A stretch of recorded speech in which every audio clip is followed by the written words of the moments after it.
निर्मम हत्या हो रही है अल्पसंख्यकों की। 7 लोगों की मॉब लिंचिंग अब तक हुई है। 2 की पटने में, 1 गुल्लाज की हुई, फिर समस्तीपुर में 3 की हुई।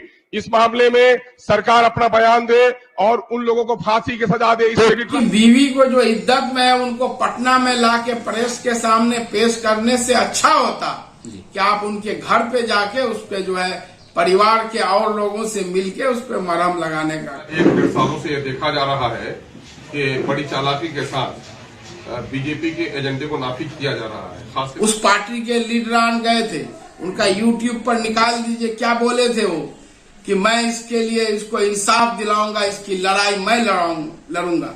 उस लड़की से जरा सा पूछ के देखिए कि उस दिन के बाद एक दिन भी वो लोग कहीं खबर लेने गए। जो समस्तीपुर में इस वक्त मर्डर यानी मॉब लिंचिंग की घटना की जो आरोप घटी है, आए दिन बिहार में इस प्रकार की घटना कहीं न कहीं देखा जा रहा है।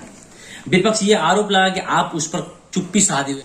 जहां तक खलील रिजवी की जो पिछले दिनों हत्या हुई, जो आरोप है कि मॉब लिंचिंग के तहत उनकी हत्या कर दी गई, तो उस मामले में आपको जानकारी होनी चाहिए कि खलील रिजवी साहब हमारे पार्टी से जुड़े हुए थे।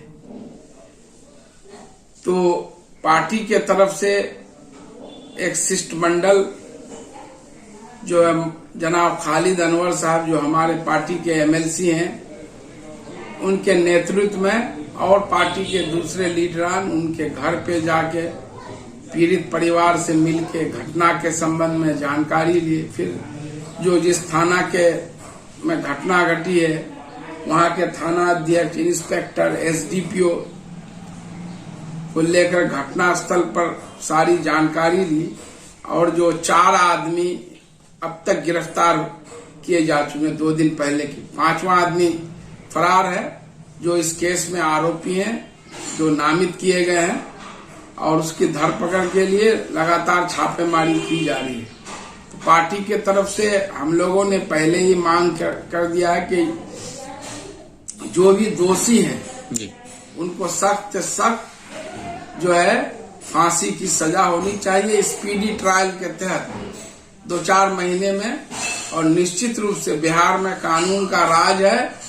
माननीय मुख्यमंत्री नीतीश कुमार जो है निश्चित रूप से प्रशासन के तरफ से इतनी कार्रवाई है जो उसको इंसाफ दिलाने के लिए वो करेंगे और जो कार्रवाई की भी जा रही है।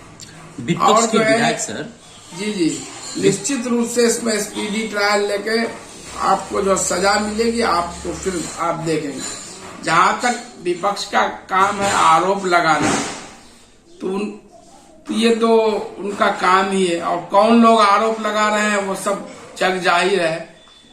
घटना हुई, घटना की जानकारी जैसे ही मिली और जो है मैंने खुद अपने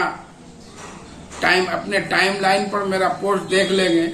उसके अलावा हम लोग पार्टी के तरफ से, क्योंकि हमारे पार्टी के खालिद अनवर साहब गए पीड़ित परिवार से मिलके उनके परिवार को अभी तत्काल ये पार्टी के तरफ से खालिद अनवर साहब ने 50,000 रुपये का चेक भी उनके परिवार को दिया। और वही लोग हैं जो बोल रहे हैं कि कुछ नहीं बोल रहे हैं। जो खलील रिजवी साहब है जिनका कत्ल हुआ है, उनकी बीवी जो इद्दत में है और ये लोग साजिश करके उनकी बीवी को पटना बुला के प्रेस के सामने पेश करना, ये कौन सा शरीयत है? ये साजिश आखिर कैसा है सर? ये उन लोगों की उनको अगर इतना ही हमदर्दी थी जी, तो उनकी बीवी को जो इद्दत में है उनको पटना में लाके प्रेस के सामने पेश करने से अच्छा होता कि आप उनके घर पे जाके उस पे जो है परिवार के और लोगों से मिलके उस पर मरहम लगाने का काम करें। मगर सर उन्होंने 50 लाख की डिमांड यानी उस परिवार को मुआवजा और एक सरकारी नौकरी देने की बात कही, मांग की है सरकार से, बिहार सरकार से। हम लोगों ने तो 50,000 रुपये ये जो है पार्टी के, वो तो सरकार से मांगा है ना, और हम लोग भी मांग करते हैं जी। हम लोगों ने भी मांग की है कि भाई उनके परिवार को जो है सरकारी नौकरी मिलनी चाहिए और जो उचित मुआवजा है वो मिलना चाहिए। अभी जो ये दिया गया ये सरकार के तरफ से, ये लोग यही भाषा, यही चीज हर जगह साजिश करते हैं, सिर्फ हवाबाजी करते हैं। आपको याद होगा किशनगंज जिले में दिघल बैंक प्रखंड में जो है गैंग रेप की घटना हुई थी। घटना के बाद मैं भी गया था, सारे लीडरान गए थे, उस पार्टी के लीडरान गए थे। उनका यूट्यूब पर निकाल दीजिए, क्या बोले थे वो कि मैं इसके लिए इसको इंसाफ दिलाऊंगा, इसकी लड़ाई मैं लड़ूंगा। उस लड़की से जरा सा पूछ के देखिए कि उस दिन के बाद एक दिन भी वो लोग कहीं खबर लेने गए, और हम लोगों ने उनसे पूछ केस लड़ने से लेके उसको मुआवजा और जो सारे आरोपियों को जो उम्र कैद की सजा, और उस लड़की को इंटर तक पढ़ाने का हम लोग काम किया, और आगे भी उसके पढ़ाई का कहीं ना कहीं आप पत्थर घाटी वाले मामले की बात कर रहे हैं। जी। तो मेरे कहने का मतलब है इन लोगों का काम है बोलना। आप देख लिए बोलने में इन लोगों को महारत हासिल है, समझ गए। काम क्या कर रहे हैं वो देखे ना, ये तो आपके सामने में है। मैंने कहा बहुत जगह ऐसे ही हम इंसाफ दिलाएंगे, ये करेंगे, उस वक्त देखे तो वाह लेते हैं सोशल मीडिया में, फेसबुक में कि ये खड़ा हुआ। उसके बाद कौन हालचाल लेता जरा सा देखिए ना। तो ये भी मामला वही बात है, यह समझ गए। और हम लोग पूरी तरह से जेडीयू पार्टी, और सब लोगों को खड़ा होना चाहिए। जेडीयू पार्टी की बात नहीं है, किसी का भी अगर कत्ल होता है तो उसको जो है, जो कातिल है उसको सख्त से सख्त सजा मिलनी चाहिए, चाहे वो किसी भी पार्टी का हो, किसी भी जाति धर्म का हो।